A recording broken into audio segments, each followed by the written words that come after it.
contei para ninguém, a não ser para minha família mais íntima, onde eu contei algumas palavras e quase que proibindo que o assunto fosse mencionado de novo.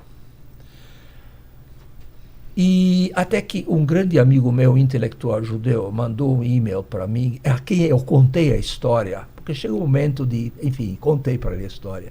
Ele ficou horrorizado. Ele mandou para mim um e-mail dizendo o seguinte, que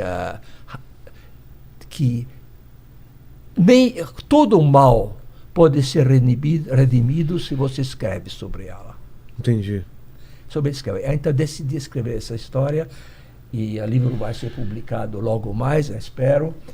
E a história é o seguinte: o meu holocausto começou 10 anos depois da guerra, em 1954, quando eu já estava no Brasil, e eu fui estudar numa escola onde encontrei uma mocinha, mesma idade que eu, temos uns 15 anos naquela época, que era austríaca, era loira, bonita, olhos azuis, tudo que você quiser. E foi a primeira namorada que eu tive na minha vida, e também eu fui o primeiro namorado dela. E foi aquele namorico dos anos 50, você já sabe. Anos 50 é só maldade. Devagar. Um pouco mais do que maldade, mas que seja. O fato é o seguinte, terminou a escola, ela foi de um lado, eu do outro, e acabou. Perdeu o contato. Perdi o contato com ela. Mas sempre tinha uma lembrança muito agradável a respeito dela, como a gente geralmente tem sobre primeira namorada, né? Sim. 12 anos depois, eu já tinha voltado, fui para a Austrália, morei na Austrália um tempo, já voltei para o Brasil e entrei como funcionário no Volkswagen. Música de suspense.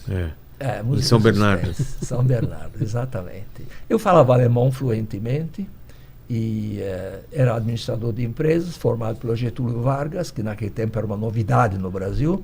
Então foi fácil de conseguir o emprego. Quem trabalha na Volkswagen? Quem? A menina. A menina trabalhava no Volkswagen como secretária. Já era uma mulher separada, desquitada. Reencontramos e o senhor ainda não tinha casado? Não. Era solteiro? Ela não. Ela já tinha casado e já era desquitada. Tá. Desquitada na época significava separada. É. E já começou o namoro entre nós dois. Essas alturas já é um namoro de adultos.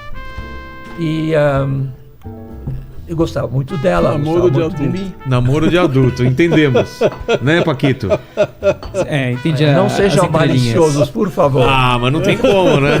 Põe uma musiquinha de amor agora, assim. Agora, qual é a música que escolhemos? Agora é Je t'aime, Mon amour. mon amour. Bom, o fato é o seguinte, nós namoramos há alguns meses e frequentava a casa dos pais dela. Ela me levou para a casa dos pais. Lá nos lanchávamos muitas vezes junto. Deixa eu tomar um pouco de água. E eu conheci, a gente lanchava juntos, batemos um papo, aquela coisa toda com pais de namorada, Sim. né?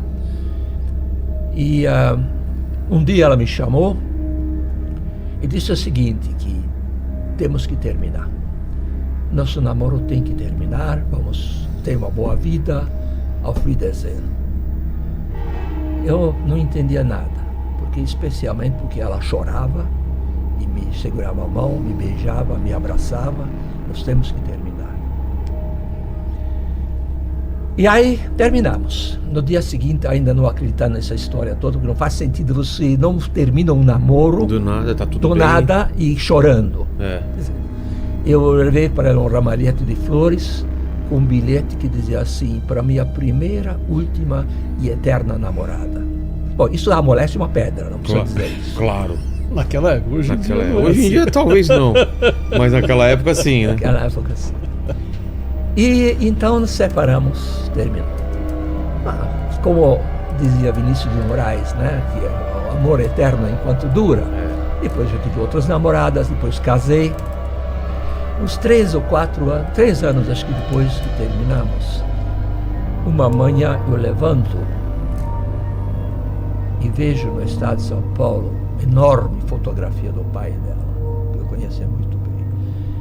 E o artigo dizia o seguinte: preso no Brasil, um dos maiores criminosos de guerra da Alemanha nazista. Meu Deus. Ele era ninguém mais nem menos do que o comandante do campo de Treblinka.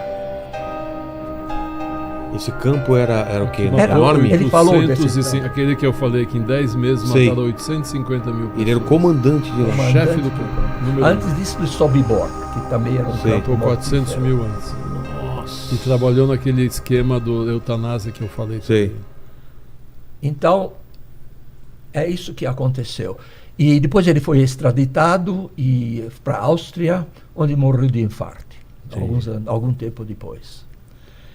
Agora, a grande pergunta é o seguinte: ela me namorou a despeito de eu ser judeu ou por causa de eu ser judeu? Eu tava pensando isso. Eu acho que a despeito, né?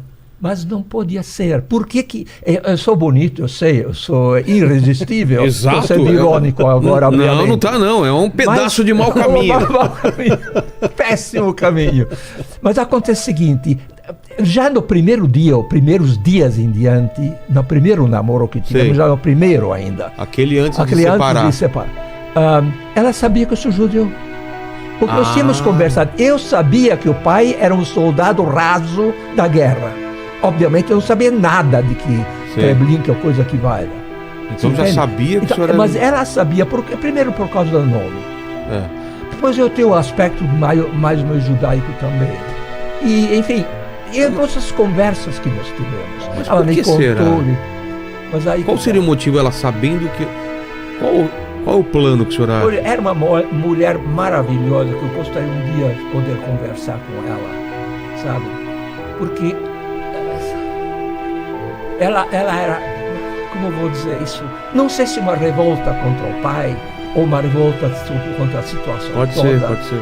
Mas eu não consigo entender o que aconteceu. Mas também sei de uma coisa. O quê? Se ela me largou, era em grande parte, eu acho, isso Pressão, é teoria, é. por causa da Odessa.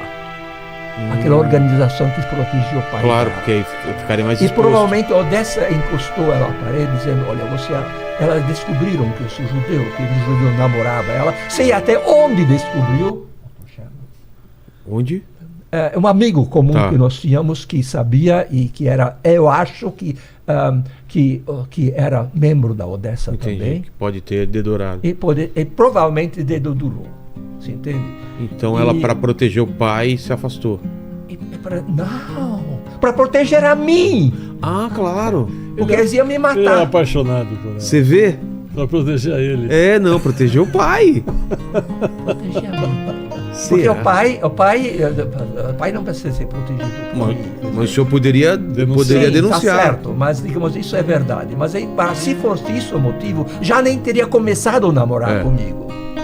Isso é muito Entende? louco a história. Né? Nossa. Sobrevivente do Holocausto namora com a Aqui no- filha dos maiores criminosos. E aqui no Brasil. Aqui no Brasil. Foram se encontrar aqui.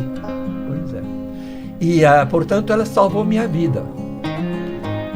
É a única heroína nessa... Porque eu fui... Se isso fosse uma peça de teatro, eu seria o Bobo Alegre. Apaixonado, blá blá. Sei. E depois, digamos, eu não queria ouvir... Eu fechava os olhos para o que poderia ser. Que E ela é viva era. ainda. Não sei. Acho que Provavelmente. Não sei. Difícil dizer. Eu poderia ter percebido certos indícios. Você entende? Mas eu não, estava apaixonado. Jovem, Tempestade dos hormônios era muito grande. Eu imagino, Então era Bobo Alegre na história. Imagino. O pai era o pai, sem comentários. E ela Mas era ela era um a heroína avião. da história. Um avião. Era- Uma mulher linda. Sim, mas além disso, era a heroína da história. Porque ela, digamos assim, salvou a minha vida, só isso. E com isso sacrificou a si mesma.